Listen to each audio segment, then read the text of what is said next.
목요 성경 공부 요한계시록 8장 공부하겠습니다. 6장에서 인을 떼기 시작했고 그 6장 마지막에 진노의 큰 날이 이르렀으니 누가 능히 서리요. 그러니까 하나님의 보좌 앞에 누가 설 자격이 있는가라는 질문에 대해서 우리 지난주에 배웠던 7장이 그 해답으로 삽입돼 가지고 나왔다 그랬습니다. 그리고 오늘 8장에서는 그 떼지 못했던 그 인을 떼면서 7 나팔로 바로 연결이 돼버려요. 7째 인을 떼면서 첫 번째 나팔이 시작된다라는 건 연결돼 있다는 거죠. 그래서 37이 21로 절대 보면 안 된다라는 얘기가 거기서 있습니다. 그리고 7장의 내용을 잠깐 정리를 해드리면 누가 능히 서겠느냐? 누가 섰어요? 구약의 성도 각 지파에서 12,000명씩 14만 4천. 그것은 한정되어 있는 숫자고 이미 확정되어 있는 숫자고 하나님만 아는 구원의 백성들이 이미 차 있다라는 걸 얘기를 하는 거고, 뒤에 신약 시대에 허다하게 셀 수 없는 무리들이 있다. 이건 역시 하나님의 아는 숫자로 구원은 오픈되어 있지만 정확하게 주님은 그 구원받을 자들을 아신다라는 이야기가 7장의 내용이었습니다. 그러면 오늘 이제 8장 1절 보겠습니다. 7째 인을 떼실 때에 하늘이 반 시간쯤 고요하더니, 쭉 그냥 넘어가면 되는데 갑자기 조용해졌어요. 이게 뭐라고 하냐면 침묵의 시간이라 그래요. 하나님의 임재가 있기 전에, 그러니까 우리 사극 드라마 이런 거 보면 주상전환합시오 한다고 왕이 바로 탁탁탁 걸어 들어오던가요? 그때 신하들이 떠들다가 일어서 가지고 딱 자세를 정돈을 하고 허리를 숙이고 기다리면 딱 왕이 들어오지 않습니까? 지금 그런 침묵 비슷한 거예요. 자, 그런데 여기서는 왜 그러냐 하면은 이제 뒤에 3절에 나오지만 그 성도의 기도들이 담겨 있는 금향로 때문이에요. 구약에서도 제사의 향을 피워서 올라가고 나서 제사를 시작하거든요. 동일하게 병행되고 있습니다. 자, 2절입니다. 다 같이 읽을까요? 시작. 내가 보매 하나님 앞에 7 천사가 서 있어 7 나팔을 받았더라. 자, 나팔 하나씩 7 천사에게 배정이 돼가지고 받고 있어요. 이게 뭐냐 하면은 아까 제가 복습할 때 잠깐 말씀드렸듯이 나팔이 전쟁에서 선전포고이기도 하고 왕이 임재한다라는 이야기라고도 했지 않습니까? 그렇듯이 악인에게는 재앙이 시작된다는 소리고 성도에게는 구원의 나팔이 시작된다라는 거예요. 2절에서는 지금 이제 나팔을 받은 거예요. 6절에 가야 나팔을 불기 시작합니다. 그때 시작됩니다.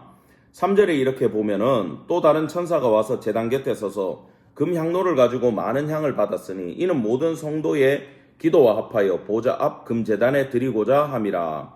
지금 천사들이 와가지고 향이 올라가는 걸 돕고 있는데 기도가 부족하거나 성도들의 능력이 없어서 하나님이 도움을 받아야 되고 우리가 천사의 도움을 받아야 되는 그런 장면이 아니에요.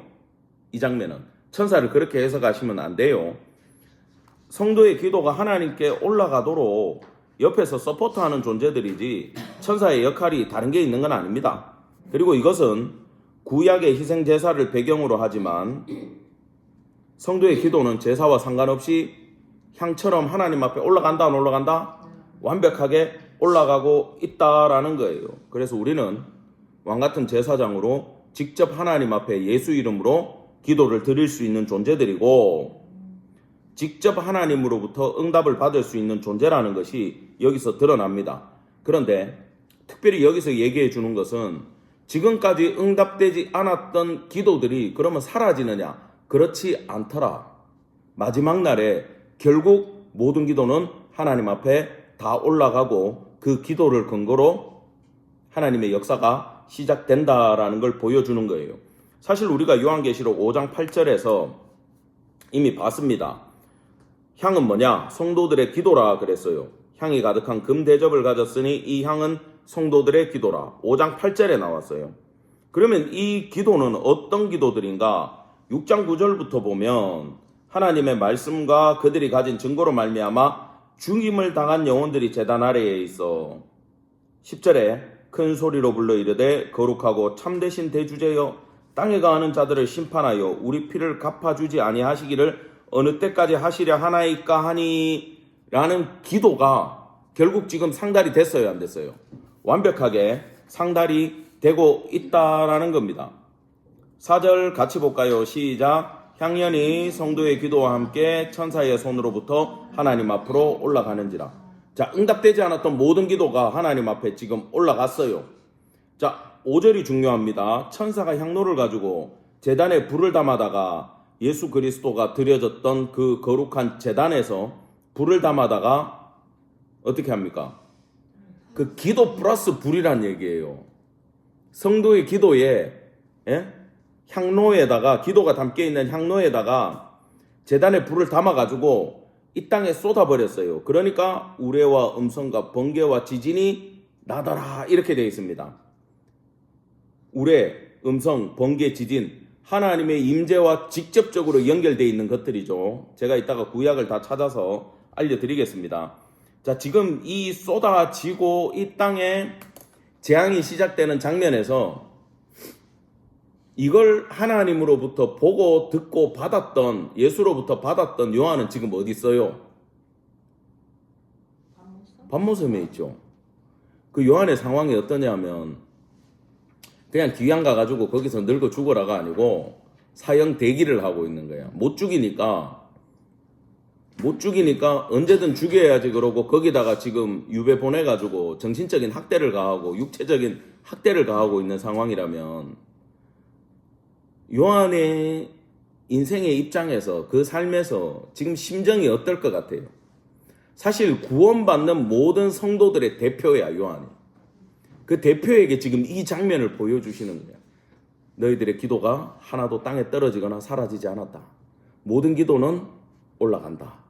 그리고 하나님은 그 기도를 근거로 이 땅을 심판하고 역사하시고 종말로 이끌어간다. 이걸 요한이 받을 때, 볼 때 그 기분이 어땠을 것 같아요? 그렇죠.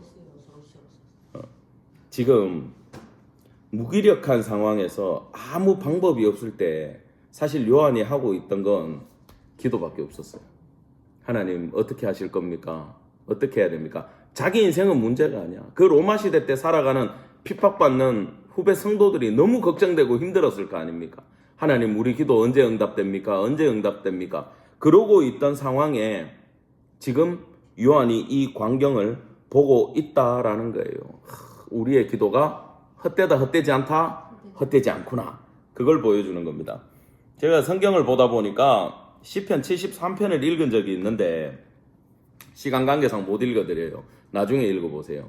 거기에 그 저자가 악인들이 잘 되는 걸 보고 시험에 들어. 엄청 시험에 들어. 이거 뭐 하는 겁니까 지금? 그래가지고 실족해가지고 넘어질 뻔했어요. 회의가 드는 거야 신앙에. 근데 끝에 가면 하나님을 높이고 찬양합니다. 왜냐? 하나님의 하시는 일을 봤거든. 뭘 통해서? 기도를 통해서 알게 됐거든요. 하나님이 다 알고 계시더라는 거지. 그 하나님의 끝을 바라보고는 이 저자는 다시 힘을 얻기 시작했어요. 여러분 그 도마 별명이 뭡니까? 디두모라 그러죠. 뭐냐면 쌍둥이란 뜻이에요. 근데 도마에게는 진짜 쌍둥이 형제는 없었다 그래요. 그래서 내가 찾아보니까 이게 이 사람이 대문자 T야. 대문자 T야. 그러니까 우리로 말하면 그냥 공대생의 마인드를 가지고 있어. 그러니까 검증되지 않은 건 이 친구는 믿지를 않아. 예수님도 도마한테 한 소리 하셨지만 사실은 저는 그 과정이 필요하다고 보거든요. 내가 손가락 넣어봐야 돼요. 겪어보지 않은 건 결정적인 순간에 넘어집니다. 성품이 착하고 순진해가지고 그냥 목사님 설교 다 믿고 아멘 아멘 하다가 인생의 고난이 팍 오면 넘어지는 거야. 왜? 한 번도 내가 의심해 본 적이 없거든. 근데 그 의심을 누가 대신해 줬어요? 이 대문자 T가 해본 거야. 예수님 맞더라라는 거지. 그게 우리는 그 도마의 회심만 봐서는 안 되고 신앙은 여러분 검증을 하시기를 간절히 원합니다. 살아계신 예수님을 만나야 붙들 수 있지 그 경험이 없으면은 여러분 어차피 마지막에 무슨 일 생기면 다 넘어져요. 이 과정을 거쳐야 신앙이 단단해집니다. 근데 그 과정에 꼭 필요한 게 뭐냐 하면은 기도라는 거예요. 요한도 성도들도 그 당시 성도들도 기도가 없었다면 견뎌내지를 못했을 겁니다. 제가 좀 이따가 기도에 대해서 다시 얘기를 해드릴게요. 아무튼 요한계시록 6장에 나오는 원한이 가득한 성도들의 기도가 지금 하늘에 올라갔는데 그것이 단순한 복수심이라 그랬나요? 아니라 그랬죠. 하나님의 뜻이 이 땅에 이루어지기를 원한다 그랬고, 그때 제가 누가복음 18장하고 연결해서 불의한 재판관의 비유로 말씀을 드렸어요. 그 과부는 원한이 있어요, 없어요? 원한이 있지. 여러분, 원한이란 게 정당함이 없으면 원한이 안 생겨요. 우리가 그렇잖아요. 뭘 잘못했어. 근데 가다가 넘어졌어. 내가 죄 지어가지고 넘어졌는가 보다. 그러고 그냥 넘어가. 억울하지 않아. 근데 내가 분명히 잘했는데 억울한 일을 당하면은 어떻게 돼요? 한이 생기지. 하나님 왜 이러십니까? 그렇게 되는 거야. 그 기도에 대해서 어떻게 할 거냐? 누가복음 18장에 예수님이 얘기를 해주지 않습니까? 너희의 기도가 정당하다면 낙심치 말고 끝까지 기도를 해라. 그런데요, 이게 안타까운 게 최종 기도의 모든 결과는 언제 보느냐? 마지막 날 보는 거야. 마지막 날. 살아생전에 못 볼 수 있어. 그걸 결정적인 예가 우리나라로 딱 예를 들면 1907년 평양 대부흥운동 때 그때 막 복음화되고 성도들이 교회 모여가지고 하나님 나라를 위해서 기도하고 했을 때 그분들의 기도가 그 시대에 다 이루어졌나요? 아니에요. 일제시대에 6.25 다 겪었어요. 근데 그 이후에 하나님이 우리나라를 어떻게 축복했습니까? 그것 때문에 지금 우리가 있는 거야. 그 세대분들은 자기의 기도의 응답을 못 보고 죽으셨지만 그 기도는 하나도 땅에 떨어지지 않고 한국을 복음화시키고 그분들의 기도처럼 엄청난 숫자의 선교사들이 파송이 되면 도움을 받던 나라에서 도움을 주는 나라로 하나님이 응답하셨다라는 걸 여러분 기억하기를 간절히 축원합니다. 성도의 기도는 땅에 떨어지지 않는다라는 겁니다. 6절 보겠습니다. 7 나팔을 가진 7 천사가 나팔을 불기를 준비하더라. 2절에 받았던 나팔이 이제 불기를 시작하는 겁니다. 그렇다고 여러분 이걸 아셔야 돼요. 인을 떼면 선전포고기는 하지만 전쟁이 시작됐나요? 아니에요. 큰 범위의 전쟁이지만 나팔 분다고 시작됩니까? 아니죠. 본격적인 건 적군이 들어와야 돼요. 대접이 쏟아져야 돼요. 그래서 여러분 그 받으신 그 페이지 맨 끝에 가시면 제가 정리를 해놨는데 표가 하나 있을 겁니다. 나팔 부는 재앙, 대접 쏟는 재앙 이렇게 돼 있죠. 7인 빼고 7 나팔과 7 대접을 첫 번째부터 7제까지 여러분 가로로 한번 보겠습니다.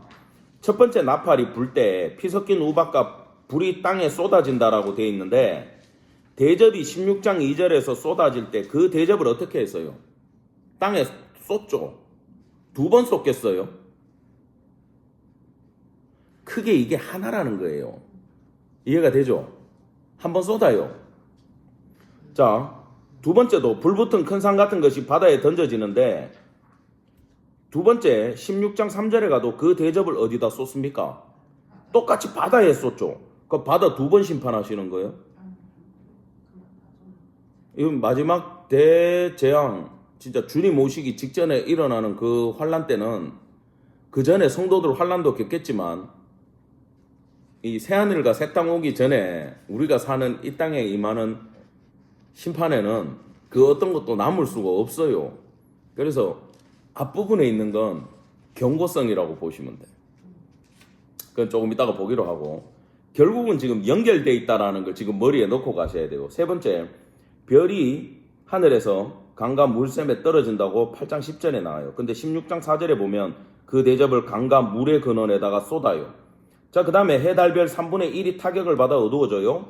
네 번째, 그 대접을 해에다가 쏟아요. 16장 8절에. 지금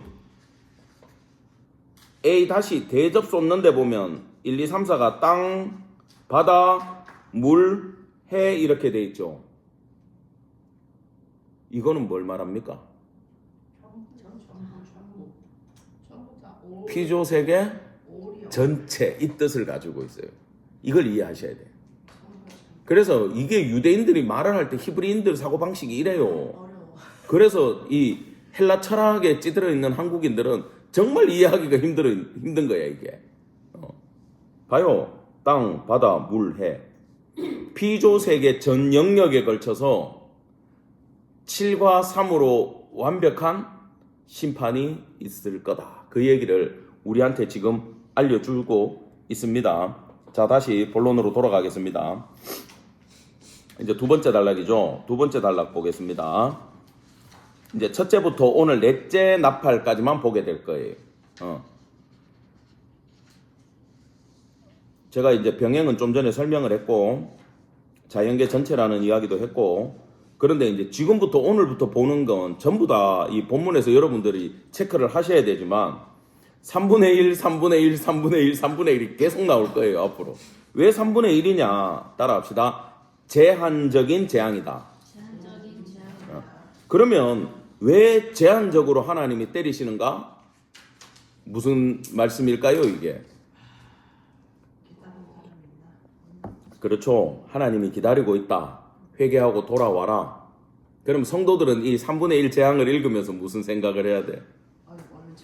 코로나가 터지고 지금 뭐 무슨 또 질병이 온다 그럴 때 꼭 그게 인류의 종말이라고 생각할 필요는 없지만 하나님이 제한적인 재앙을 우리에게 보내실 때 우리는 뭘 해야 돼요?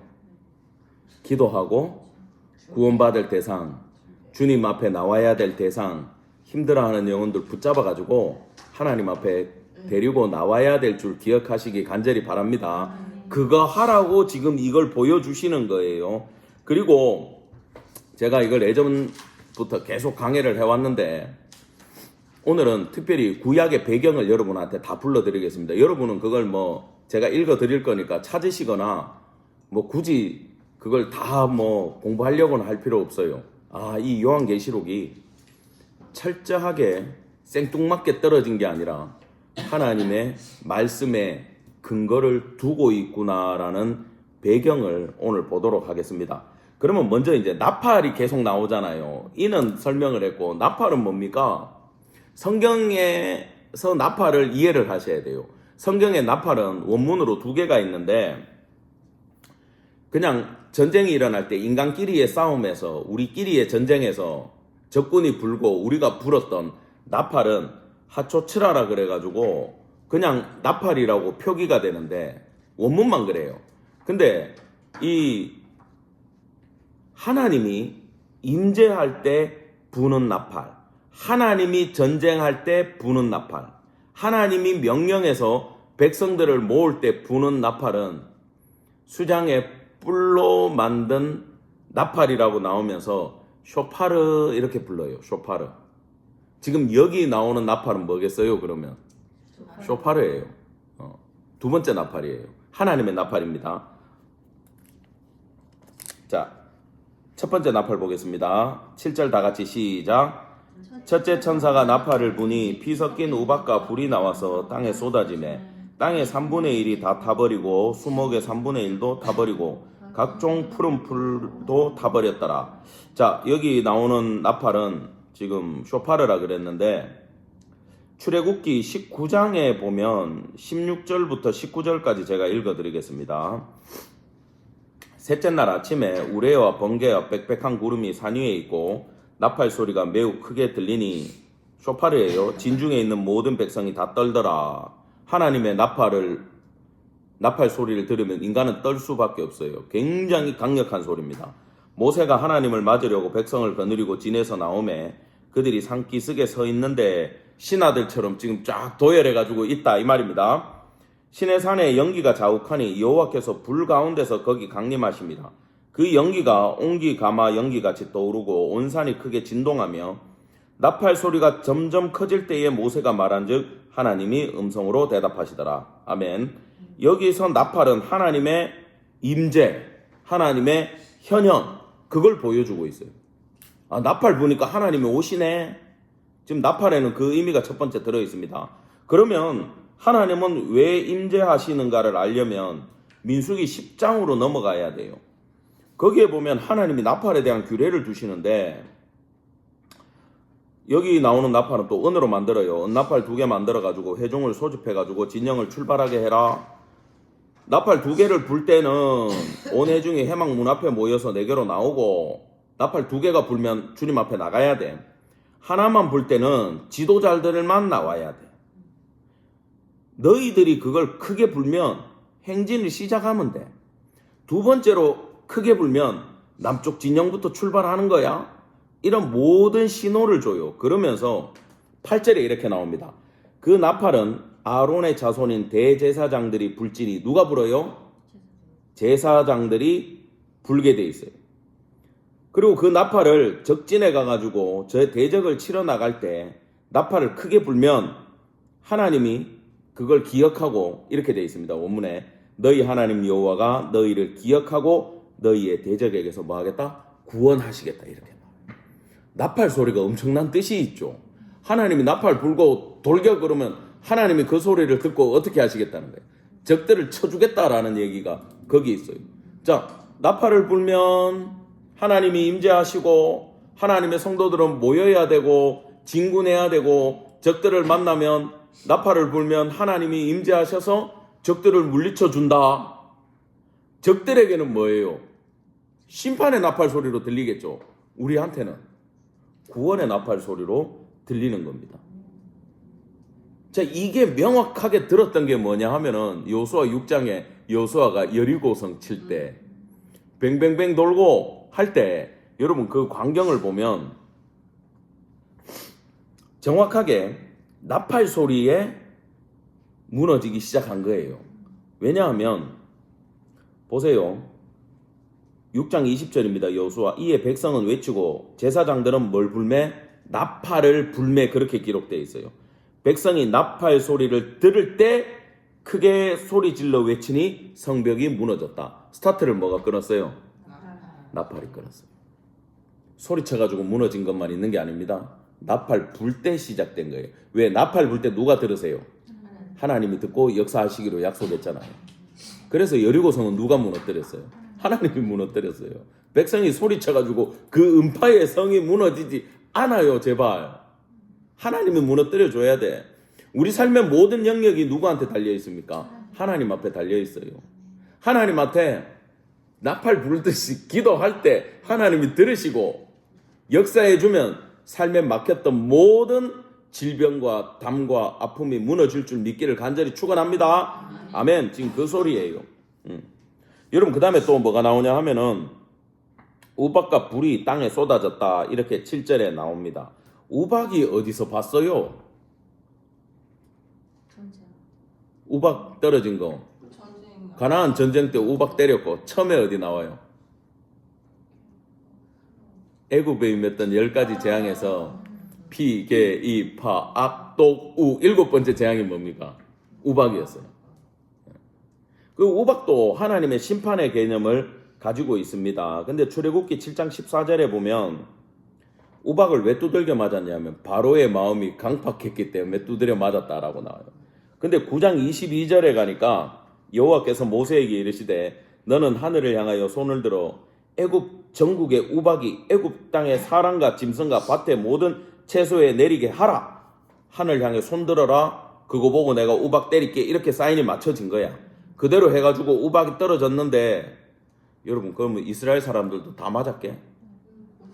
고센 땅은 우박이 떨어지지 않았다 그랬어요. 이게 하나님의 마음임을 기억하시기 바랍니다. 그 마음이 어디에 나오냐 하면은 이제 여기에 3분의 1은 타버리고 수목도 3분의 1은 타버렸는데 3분의 2는 그러면 남아 안 남아? 남았죠. 피하는 지역이 있어요 없어요? 있어요. 제한적이죠. 알으라라는 거예요. 깨달으라는 거예요. 여러분 성도가 개인적으로 어떤 일을 겪든 어려움을 겪든 질병이 오든 아프든 부도가 나든 아니면 교회에 문제가 생기든 아니면 국가에 문제가 생기든 사회에 문제가 생기든 큰 일이 생기든 성도는 그걸 영적으로 해석할 능력이 있어야 됨을 기억하기 바랍니다. 굉장히 중요해요. 그걸 보는 눈이 있어야 돼요. 영적으로 그게 열려야 돼요.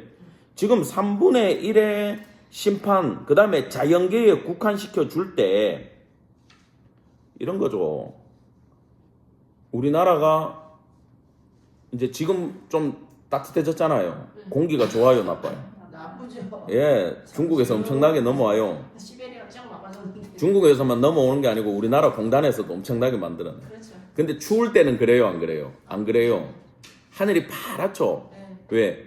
시베리아에서 냉기가 우리나라를 덮으면서 수직으로 딱 막아주면 이쪽에서 건너와요, 못 와요? 못 와요. 우리만 황사 피해를 보는 게 아니라 로스앤젤레스 산에 가도 땅을 파보면 오랫동안 축적돼 있던 중국의 황사가 그까지도 날아가 있대요. 자, 근데 황사는 피하면 돼요. 마스크 쓰면 돼. 근데 미세먼지는 어떡할까요? 오염물질은 어떡할까요? 인간의 탐욕 때문에 제한적이지만 우리가 재앙을 받고 있다, 안 받고 있다? 받고 있어. 한국에 계시다가 얼마 전에 남편 있는 중국으로 들어간 집사님이 계세요. 내 전화를 해봤더니 목사님, 내가 온 지 오래됐는데 아직도 해를 한 번도 못 봤습니다. 여기는 쨍쨍하잖아. 거기 막아줘가지고 중국집 난리 났었대. 근데 바람이 이 시베리아 냉기가 우리나라를 막고 있으니까 동쪽으로 못 가니까 계속 거기 정체되어 있는 거야. 하늘을 못 보셨대. 그래서 내가 기도해 드릴게요. 그래서 왜?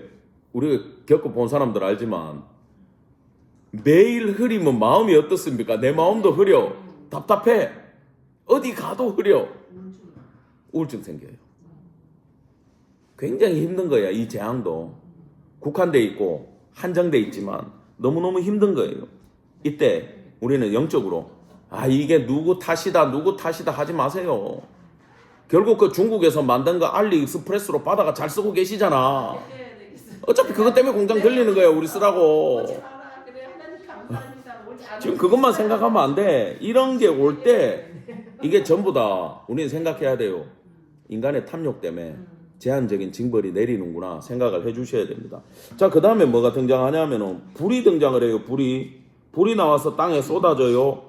불은 뭐냐 하면은 이 정화의 의미도 있는데 제가 읽어드릴게요. 스가랴 13장에 보면 7절부터 이런 내용이 나옵니다.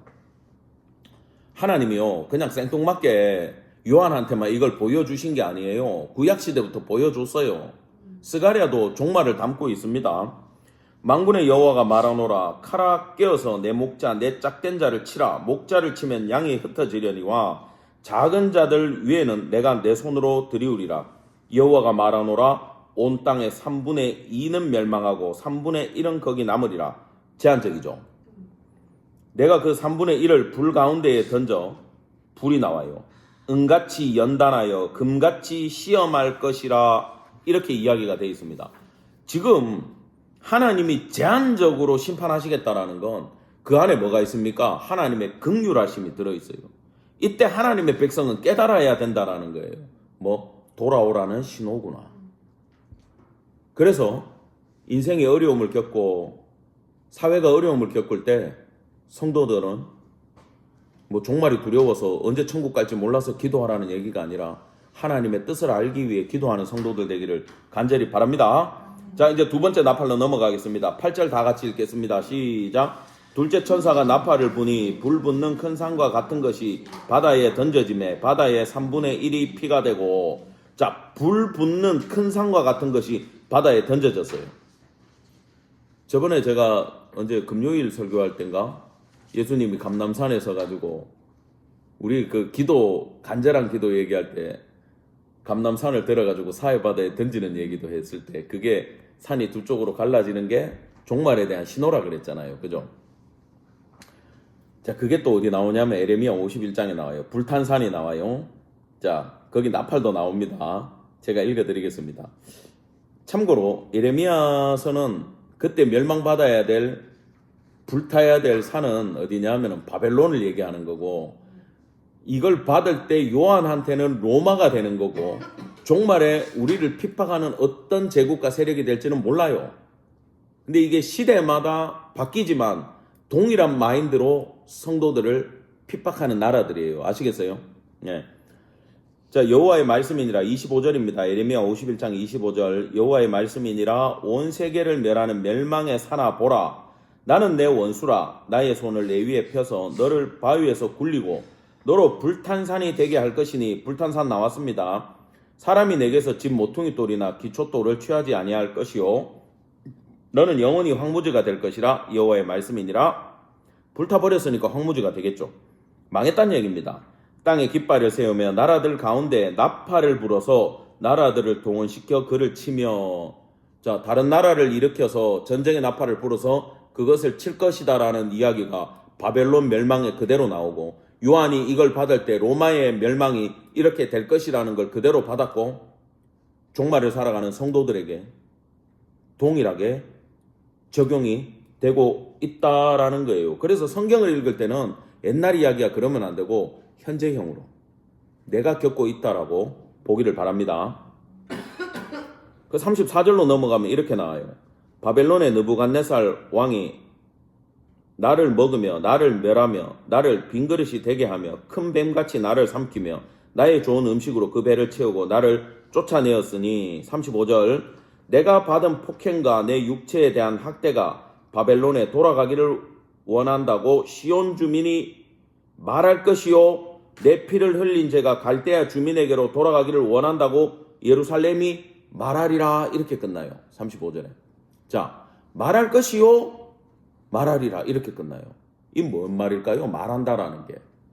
이렇게 되기를 원한다. 바빌론 이렇게 쫄딱 망하기를 원합니다라고 말할 것이고 말할 것이다. 이게 무슨 뜻일까요? 그렇죠. 기도를 말하는 거예요. 그러니까 70년 만에 바벨론 멸망할 건 에레미야 때부터 예언이 돼가지고 다 알고 있는데 다니엘이 기도했습니까? 안 했습니까? 내 백성이 기도하여야 내가 시행하겠다 그랬어요, 하나님이.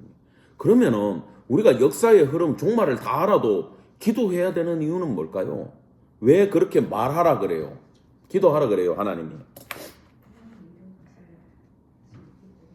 정성을 들이는 건가? 그 일이 이루어지도록? 그 기도가 항로에 담겨야 돼. 항로에 담겨야 돼? 응. 또 그래야지 그 기도가 담은 순간에 쏟아져. 성도들은 이걸 깨달으셔야 돼. 자, 70년 만에 회복된다라는 걸 알아도 성도들 보고 그 고난과 핍박 가운데 기도를 하라고 하나님 얘기하잖아. 30년 남았습니다. 10년 남았습니다. 그 기도를 해보면 알겠지만 깊은 기도를 해보신 분들 알아요. 나는 1번이라는 제목을 가지고 기도하기 시작했어. 근데 몇 번이 돼 있어요? 3, 4, 5, 6, 7, 8 막 넘어가. 1번은 온데간데 없을 때가 있어. 그러면 처음에 백성들이 그러겠죠. 주님 70년 우리 다음 세대는 돌아가게 해주십시오. 기도하다 죽었어. 그 다음 세대가 기도하면서 하나님 30년 남았습니다. 죽었어. 그 다음 세대가 기도하죠. 우리 선조들부터 기도해 왔습니다. 그러다 보니까 기도하는 백성들, 바벨론의 포로로 가 있던 백성들이 뭘 하냐 하면 다니엘서에 나오잖아요. 하나님의 놀라운 계획을 알았다 몰랐다? 알았다. 하나님이 이 땅을 어떻게 이끄신다는 걸 알았다. 하나님의 마음을 알았다. 그분의 뜻을 아는 걸로 기도가 바뀌죠. 정말 70년 만에 해방이 됐어요. 와, 기도가 이루어졌다 끝. 기도 안 한 사람들은 해방 맛 안 봅니까? 동일하게 맛봐요. 해방됐네. 진짜네. 근데 그 사람한테 해방은 의미가 없어요. 자연스럽게 주어졌잖아. 그래서 역사의 성취의 의미보다 기도를 시키는 건 하나님의 마음을 아는 게 더 중요해요. 모든 환난을 주는 이유도 거기 있어요. 내 마음을 알면 돼. 하나님의 마음을 완벽하게 깨달으면 그때부터 그 질병이나 어려움이나 가난은 그 사람한테 축복으로 확 바뀌어요. 그걸 통해서 하나님이 역사하십니다. 저도 그래요. 제가 이제 허리가 아파가지고 고생을 하면서 설교도 해야 되고 예배도 진행해야 되고 중보기도도 해야 되고 할 게 많잖아. 그래서 항상 하나님 앞에 하나님 건강을 회복시켜 주십시오 기도를 하는데 하나님이 딱 목회할 정도의 건강만 줘. 1도 더 안 줘. 그것만 해도 감사는 한데 한 번은 그런 생각이 들더라고. 내가 좀 더 강건하면 내가 더 열심히 일을 할 텐데. 근데 그 순간 내가 깨달음을 얻었어. 그래서 바울은 아팠나? 그 생각이 드는 거야.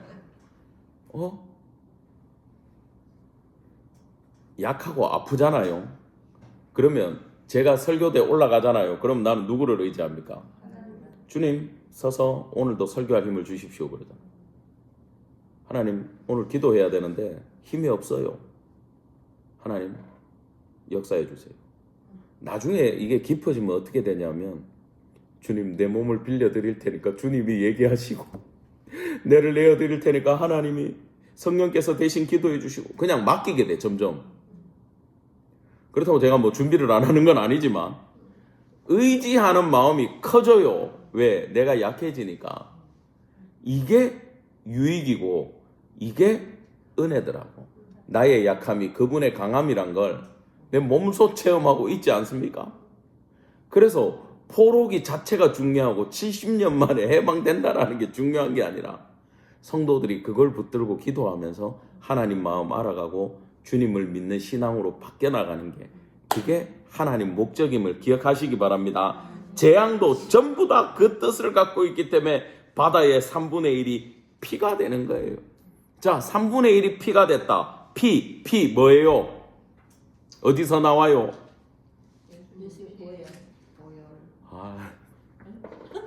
오늘 컨셉이 구약이잖아요, 권사님. 날강 피. 내가 컨셉이 구약이라고 얘기했는데 나일강 피 더 이상 얘기 안 합니다. 근데 이제 아까 예수님 피 얘기가 나와서 말씀인데 예수님은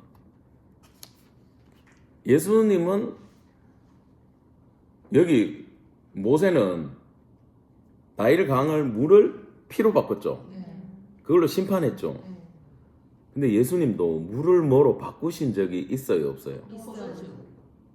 근데 포도주인데 성찬식 때 이 포도주는 네 뭐라 그랬어요? 피라 그랬죠. 지금 물, 피, 포도주가 뭔가 연결되어 있는 것 같지 않습니까? 여기서 나오는 피로 변하는 건 피가 되면 생물이 삽니까? 못 삽니까?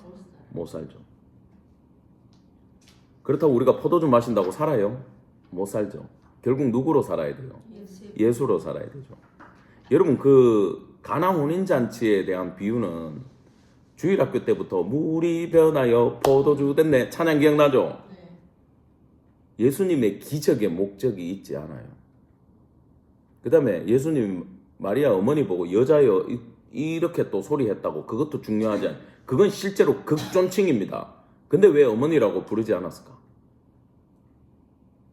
그렇잖아요. 가나 혼인잔치에 온 집안 식구들 제자들까지 다 초대받았잖아요. 갔어. 이 세마 안 되는데 얘기할게요. 가나 혼인잔치에 갔어요. 예수님이 가가지고 이래 식사 자리에 앉아 있는데 어머니가 오셨어. 아들아 포도주가 떨어졌댄다. 잔치 망했다. 왜 얘기했을까?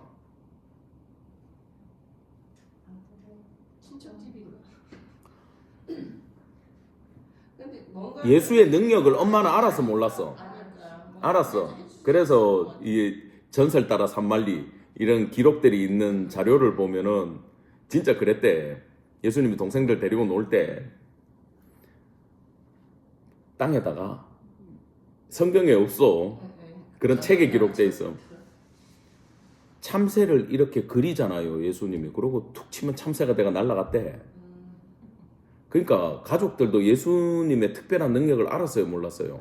알고 있었지. 그러니까 엄마는 좀 도움을 주고 싶어, 안 주고 싶어? 주고 싶어. 근데 예수님 처음에 거절해요. 나는 그 예수님 왜 거절했어요? 그래놓고 또 뒤에 해주시잖아. 웃기는 거야. 난 못 해주겠습니다. 그래놓고 좀 이따 해. 두 개 다른 이야기예요. 첫 번째, 인간적으로 부탁했을 때는 어머니 나는 그 일로 이 땅에 온 게 아닙니다. 그러면서 딱 잘라버려. 여자여익 하면서. 여자여익 할 때 엄마 얼마나 당황스러웠을까. 그럼 그거는 왜 그렇게 잘랐냐면 내가 포도주를 만들어 주더라도 어머니의 부탁이나 이 잔치를 위한 건 기다 아니다? 아니다. 그러면서 예수님이 이번 기회에 뭔가 보여주시는데 종들을 시켜가지고 뭘 갖고 왔죠? 어디 있는 물? 몇 개? 있는 대로 다. 있는 대로 다 갖고 왔어요. 그 숫자도 중요한 게 아니야. 6개의 항아리를 갖고 있는데 그게 어디 있었어요? 퀴즈 시간이야. 현관에 있었어. 현관에 있는 돌 항아리에 있는 물 6개 들고 오라 그랬어요. 종들 보고. 그럼 그 물의 용도는 뭘까요? 손 씻는 아, 이건 배우신 분들이네. 정결법용이야. 유대인들은 종들이 대기하고 있다가 손님들이 잔치에 오잖아. 바가지로 떠가지고 그 물로 손과 발을 씻어줘. 그리고는 그 사람들이 거기서 선포를 해요. 뭐라 그러고 들어올까요?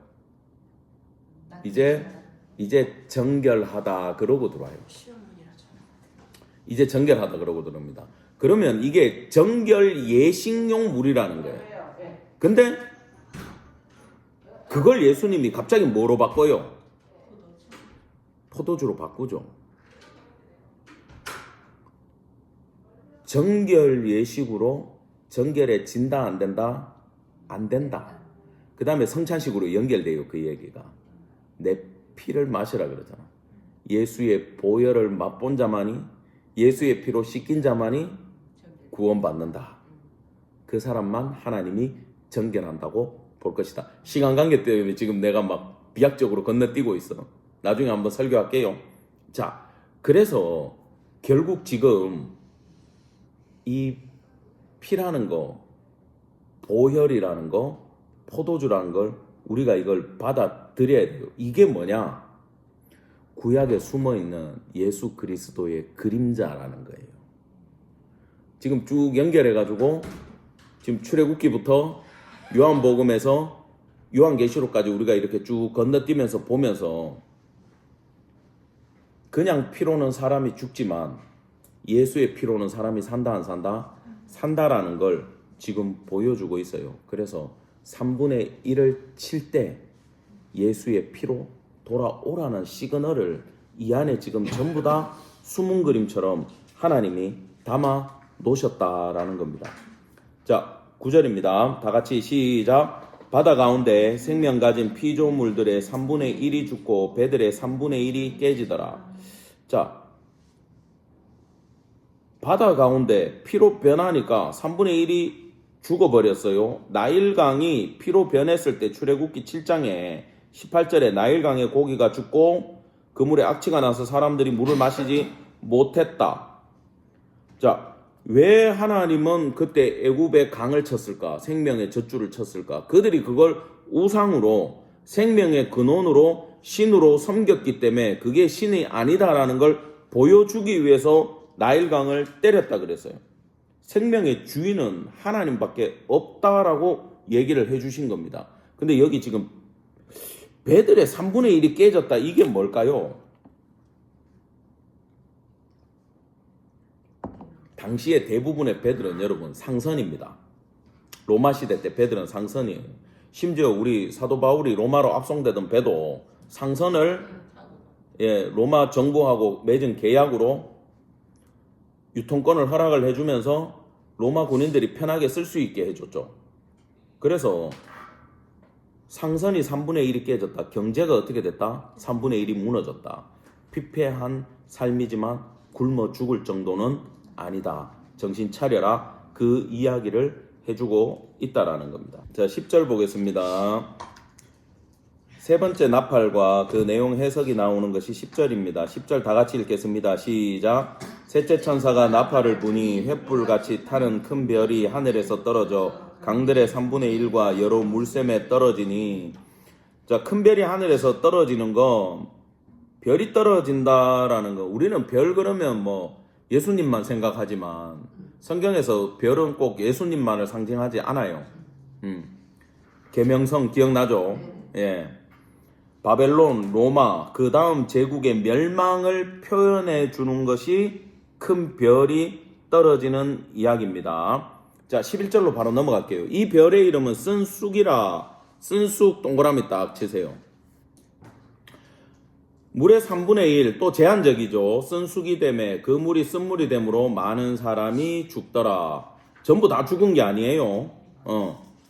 물 때문에 지금 죽기 시작하는 일이 있다라는 거예요. 그러면 성경적으로 이 쓴 쑥이 뭐냐? 이게 뭘 뜻하느냐? 이걸 성경적으로 아셔야 돼. 오늘은 구약 배경을 많이 설명한다 그랬습니다. 자, 신명기 29장 17절부터 19절까지 말씀 읽어드릴게요. 신명기 29장 17절에서 19절.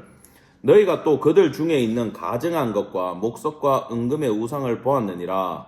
신명기는요, 가나안 땅 들어가기 전입니까? 후입니까? 전이죠. 광야에서 받은 거예요. 모세의 설교입니다.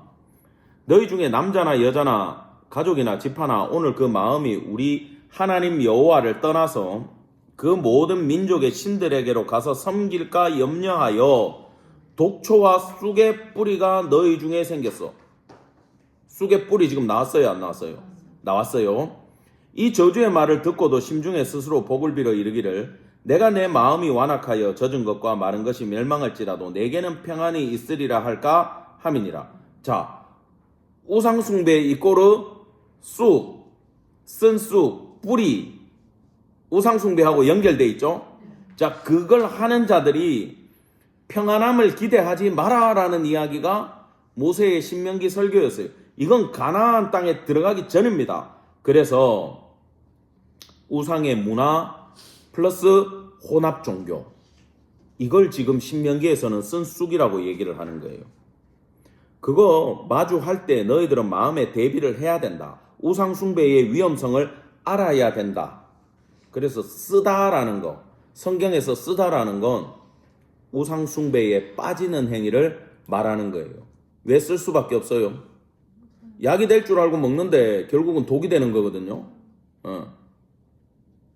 죽을 수밖에 없다라는 겁니다. 자, 근데 그래도 이스라엘이 들어가서 말을 들었어요? 안 들었어요? 안 듣죠.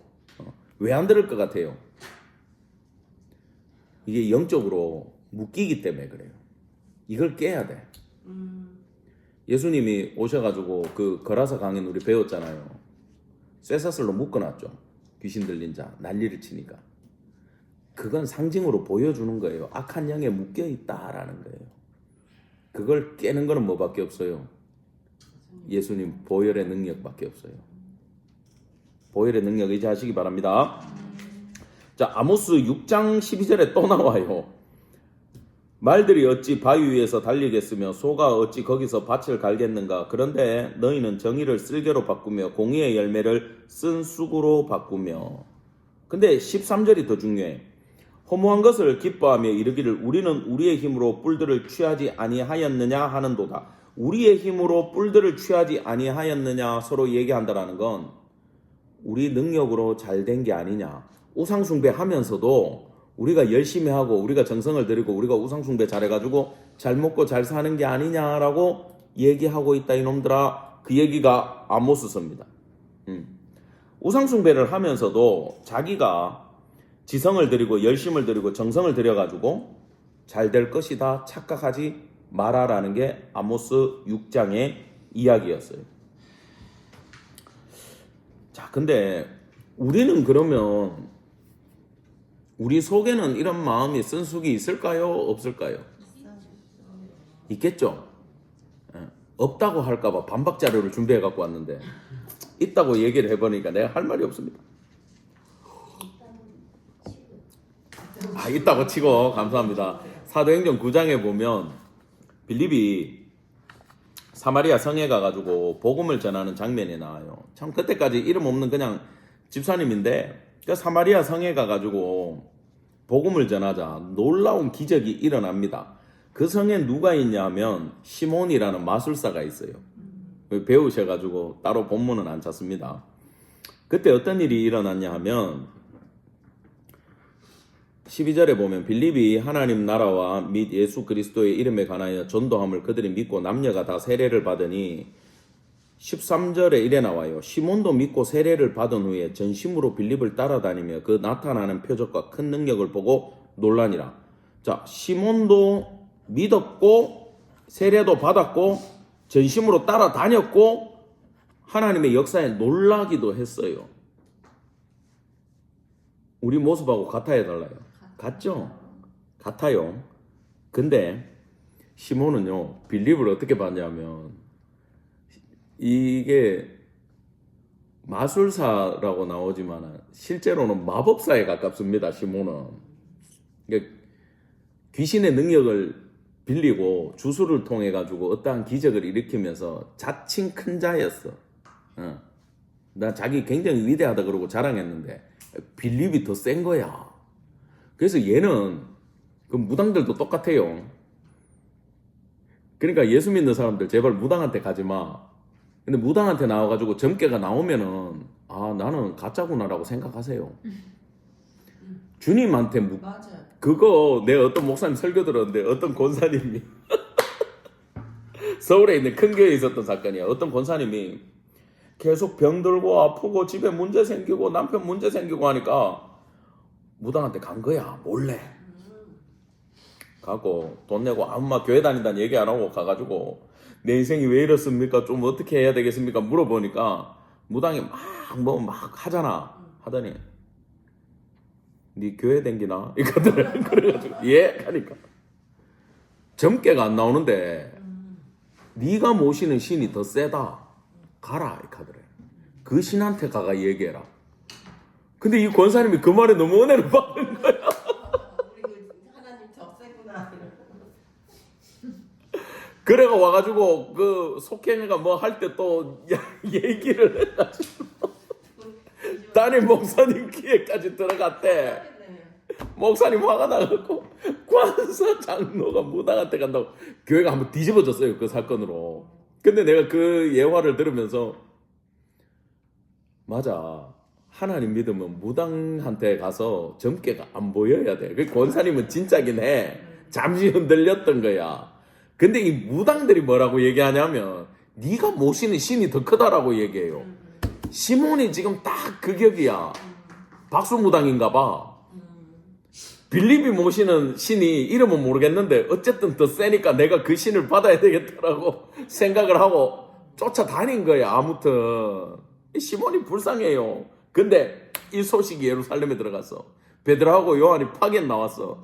그래가지고 그때부터 이제 성령 부흥 운동이 사마리아 성에서 일어났는데 시몬이 18절에 보니까 사도들이 안수하니까 막 성령이 불같이 임해가지고 뒤집어지는 걸 봤거든. 저 능력을 나도 받아야 되겠다 싶어가지고 찾아가요. 그래 베드로한테 가가지고 이 권능을 내게도 주어 누구든지 내가 안수하는 사람을 성령 받게 하여 주시옵소서. 그러니까 베드로가 황당하잖아요. 이거 세례까지 받은 놈이 이러니까 얼마나 충격이야. 그래서 경고를 합니다. 네가 하나님의 선물을 돈 주고 살 줄로 생각하였으니 내 은과 함께 망할지어다. 하나님 앞에서 내 마음이 바르지 못하니 이 도에서 내가 관계도 없고 분길 때 것도 없느니라. 그러므로 너의 악함을 회개하고 기회가 있어. 이 친구는 그래. 알려주잖아. 지금의 죄를 정확하게 선포를 하지만 악함을 회개하고 주께 기도하라. 혹 마음에 품은 것을 사하여 주시리라. 내가 보는 너는 악독이 가득하여. 악독이 뭔지 아세요? 쓰다라는 뜻이야. 쓴수, 담즙 이런 뜻을 갖고 있어요. 쓸개 이런 뜻을 갖고 있어요. 불의의 메인바 되었도다. 시몬이 대답하여 이르되 나를 위하여 주께 기도하여 말한 것이 하나도 내게 임하지 않게 하소서. 뭐 어떻게 됐는지는 안 나옵니다. 근데 회개했을 가능성이 커요. 이 친구는. 그러니까 이 시스템이 잘못되어 있으면 아무리 영적인 걸 보더라도 내 시스템으로 이해하기 때문에 하나님한테 가까이 못 가요. 그래서 모든 관념을 다 버리고 접근을 하셔야 돼. 첫 번째. 시몬이 그걸 못했어. 근데 이제 하나님의 말씀을 공부하라는 게 이게 내 OS 시스템을 바꾸는 작업이거든. 우리는 유치원 때부터 집에서부터 인본주의적 합리주의적 사고방식으로 헬라 철학으로 가득 차 있는데 이걸 성경적인 마인드로 바꿀 수 있는 방법은 이걸 공부해갖고 패치를 붙이는 수밖에 없어요. 완전 갈아엎어야 돼. 정말 이게 시간이 걸리고 힘든 일인데 그래서 여러분 성경 공부를 꾸준히 하셔야 됩니다. 아무튼 지금 골로새서 3장 5절에 나오듯이 탐심을 갖고 있었잖아. 결국 이 친구의 문제는 뭐냐면은 능력을 가지고 돈을 벌고 싶었던 거야. 그게 우상숭배였고 그게 쓴 쑥이라는 거예요. 그러면 우리 입장에서 바꿔봅시다. 우리가 예수 믿고 교회 나오고 성경 공부하고 주님을 간절히 찾고 철야기도 하고 하는 목적에 그 어떤 나의 유익도 안 들어있나요? 들어있죠. 구해야 되고 우리는 해야 돼요. 근데요, 야고보 사도가 계속 얘기하지만 선한 행위가 없어서 죄라고 얘기했습니까? 아니면 성도들의 마음의 뿌리가 하나님한테 없기 때문에 자연스럽게 선한 행위가 안 나와서 죄라 그랬습니까? 후자예요. 내 마음의 뿌리가 예수님께 박혀 있으면 자연스럽게 열매, 선이라는 열매가 맺혀요. 양과 염소의 비유가 그걸 얘기해 주는 거예요. 아니, 양의 오른쪽, 그러니까 구원받을 백성들한테, 뭐 오른쪽 왼쪽 양염소 중요하지 않아. 구원받을 백성들한테 하나님 나라 가자 그러니까 내가 굶주릴 때 나를 먹여줬고 감옥에 있을 때 돌봤고 헐벗을 때 입혀줬다 그러니까 우리가 언제 그랬습니까? 그러지. 무의식적으로 한 거야. 뿌리가 예수님 앞에 있으니까 어렵고 힘든 사람들 보면 예수 이름으로 사랑이 막 나가는 거예요. 자연스럽게.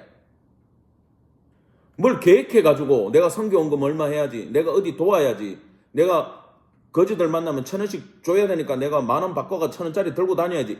그렇게 계획해서 한 게 아니에요. 제가 다른 목사님들 만나봐도요, 선교지 이렇게 온 사람들, 한국에 온 사람들 이래 만나니까 막 마음이 타들어가가지고 지갑 안에 있는 거 다 나간대. 그냥 계획해서 돈 들고 나갔습니까? 아니잖아요.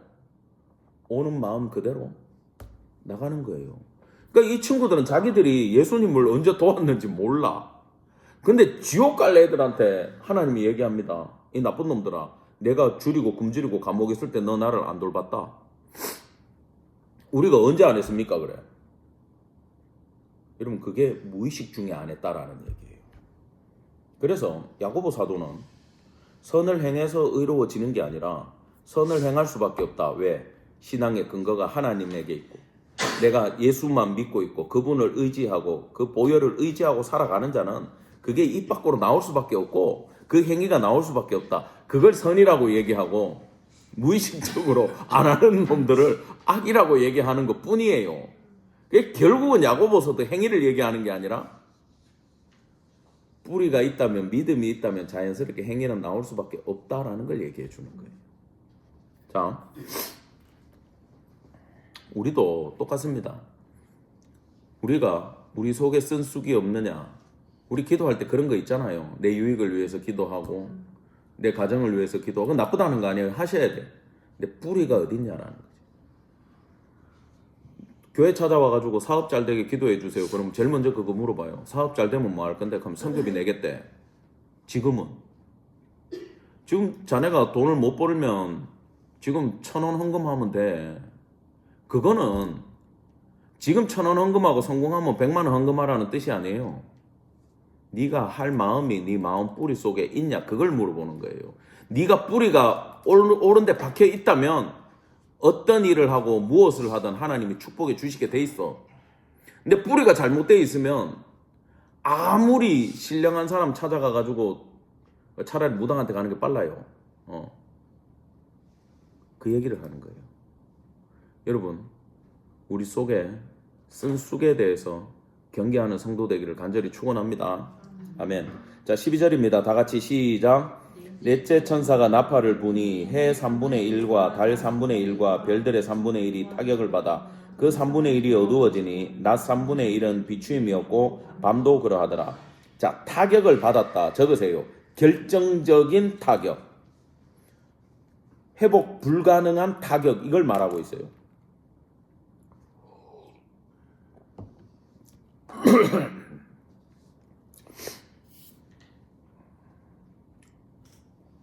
해달 별도 포인트가 아니고 결정적인 타격도 포인트가 아니고 여기서 제일 핵심은 어두워지니에 있어요. 어두워지니 네모치세요. 비추임이 없고 네모치세요. 이 두 개가 제일 중요한 말이에요. 여러분, 해가 사라지고 어두워지는 타격이 출애굽기 10장에 뭐가 있었어요? 9번째 흑암이 있었잖아. 그죠? 그 흑암이 21절에 나와요. 여호와께서 모세에게 이르시되 하늘을 향하여 내 손을 내밀어 애굽 땅 위에 흑암이 있게 하라. 곧 더듬을 만한 흑암이니라. 모세가 하늘을 향하여 손을 내밀매 캄캄한 흑암이 3일 동안 애굽 온 땅에 있어서 그동안은 사람이 서로 볼 수도 없으며 자기 처소에서 일어나는 자가 없으되 어디는 온 이스라엘 자손이 거주하는 곳에는 뭐가 있었더라? 빛이 있었다. 이 당시에 실제로 어둡게 했고 실제로 그냥 해를 허락하셨지만 지금 그 흑암을 준다. 여기서 나오는 흑암이 의미하는 바는요. 영적으로는 이게 지금 장자의 죽음이 마지막이잖아요. 그죠? 후계를 끊어버리는 게 최고의 저주인데 그 직전에 그러면은 가장 강력한 거 바로 전에 강력한 거야. 사실 어둡다라는 게 타격이 그렇게 클 것 같습니까? 불 켜면 되잖아요. 모닥불 붙이면 되지 뭐. 답답하기는 하겠지만 우리로 말하면 촛불 켜면 되고 랜턴 켜면 되지 뭐. 정전이라고 생각하면 되지 뭐. 근데 이게 그렇게 심각한 재앙에 들어갈까요? 자, 제가 읽어드릴게요. 디모데후서 4장 3, 4절입니다. 때가 이르리니 사람이 바른 교훈을 받지 아니하며 귀가 가리워져 자기의 사욕을 따를 스승을 많이 두고 그 길을 진리에 돌이켜 허탄한 이야기를 따르니라. 자, 이 바울의 예언이 뭐냐 하면은 말세의 징조인데 자기 욕망에 눈이 가리워진다. 자기 욕망에 눈이 가리워진다. 진리에 귀를 닫는 태도. 이걸 말하고 있어요. 그래서 종말의 시대에 사람들이 만약에 하나님의 말씀에 갈증을 느끼고 예배자리 찾아 나오고 하나님의 말씀을 배우겠다 이러면 복 받은 자들이에요. 또 그냥 복이 아니고 원천의 복을 받은 자들이야. 신기한 일이고 기적이에요. 세상 사람들 만나면 전부 다 무슨 얘기합니까? 맛집 얘기, 주신 얘기. 돈 버는 얘기, 주식 얘기. 전부 다 그것만 해요. 무엇을 먹을까, 무엇을 마실까, 어떻게 놀까, 어디 여행 갈까. 안 믿는 사람들 그 얘기만 해요. 믿는 사람들은 예수님 얘기하기 바빠. 내 기도 얘기하기 바쁘고 은혜 받은 거 얘기하고 기도했더니 하나님이 이렇게 역사했더라. 그거 얘기하기 바빠요. 그래서 이 복을 받은 자들은 정말 하나님이 원천의 복을 허락하신 자들이라는 거예요. 말세는 이게 사라진다라는 겁니다. 자, 요엘서 2장 31절에 또 나와요. 여호와의 크고 두려운 날이 이르기 전에 해가 어두워지고 달이 핏빛으로 변하려니와. 동일한 말씀이에요. 점점 사람들이 하나님 말씀에 귀를 닫는 시대가 올 것이다. 아모스 8장이 결정적이야. 9절부터 보면 여호와의 말씀이니라. 그날에 내가 해를 대낮에 지게 하며 백주의 땅을 캄캄하게 하며 너희 절기를 애통으로 노래를 애곡으로. 여기서 좀 충격적인 게 모든 머리를 대머리가 되게 하며. 나도 지금 빠지는데. 여러분 여기서 말하는 대머리는요 이 선천적 대머리가 아니에요. 우리가 겪는 탈모가 아니에요. 이건 뭐냐, 유대인들은 재앙을 당하면 머리를 밀어. 그래서 여기서 말하는 대머리는 재앙을 당해가지고 스스로 민 머리를 말하는 거예요. 머리 깎고 다니면서 내가 지금 환난을 당했습니다, 기도해 주세요, 회개합니다, 도와주세요, 그 시그널이 머리를 깎는 거였거든. 네가 그걸 겪게 하겠다 이 말이에요. 11절에 결정적이죠. 물이 없어 가람이 아니요 여호와의 말씀을 듣지 못한 기갈이라. 선지자를 보내도 말씀을 안 듣고 회개를 안 하니 재앙을 당할 수밖에 없다라고 얘기할 때 알려줘도 듣지 않는 시대를 뭐라고 얘기한다고요?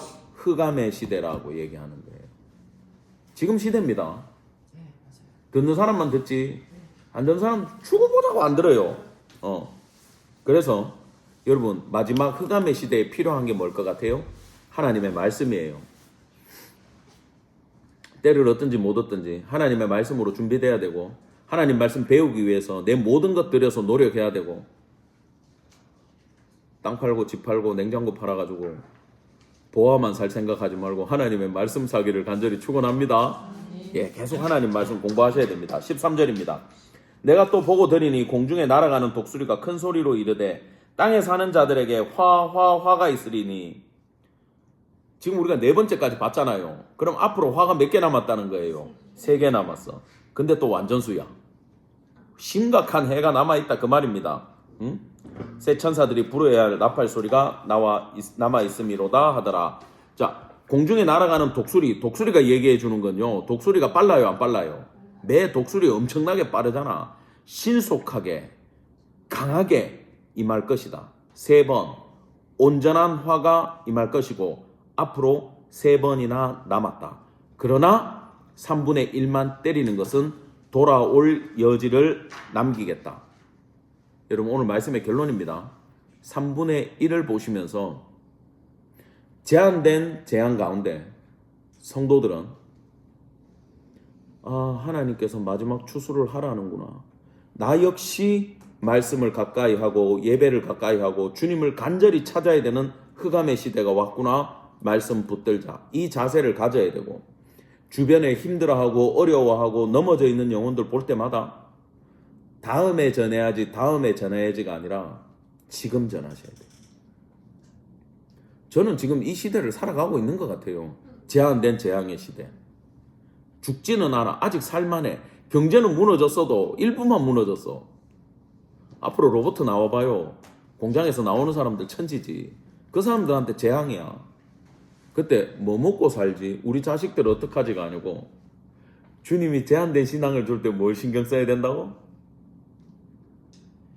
복음을 전하고 예수를 전하고 주님을 더 붙잡을 때 하나님께서 고센 땅을 재앙을 면하게 해주셨듯이 성도의 삶에도 동일한 축복이 임할 줄 믿기를 간절히 축원합니다.